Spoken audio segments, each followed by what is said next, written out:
Call the honourable member for Robertson. Thank you, Madam Speaker. My question is to the Treasurer.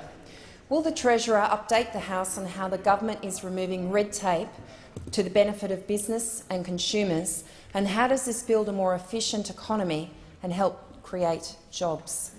I call the honourable the Treasurer. I'd like to thank the member for Robertson for her question. Where'd you go? Yeah, right there. And recognise the fact that the member for Robertson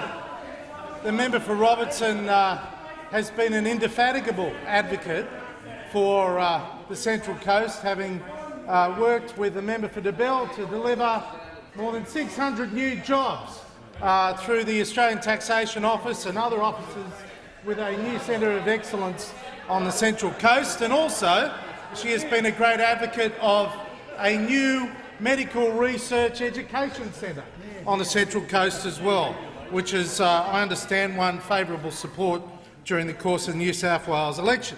But what we've got to do is try and get more small businesses more active in business to employ more people. And currently, a lot of small businesses are paying a heavy burden as a result of the red tape that was imposed by the Labor Party. Now, the Labor Party, when they were in government, introduced 21,000 new or amended regulations in 6 years.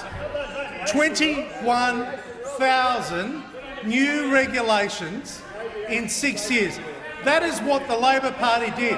So you wonder how small business copes under that burden, that massive burden of 21,000 new regulations which the Labor Party introduced.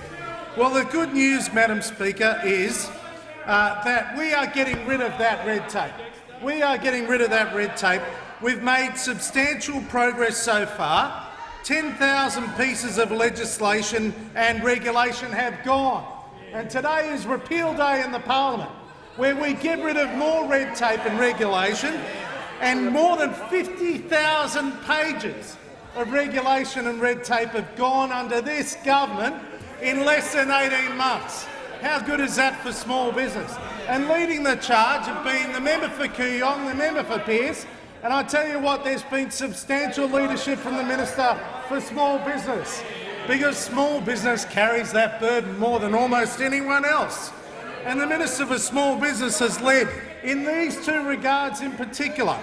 45,000 small businesses that have no GST reporting requirements will no longer have to lodge a business activity statement.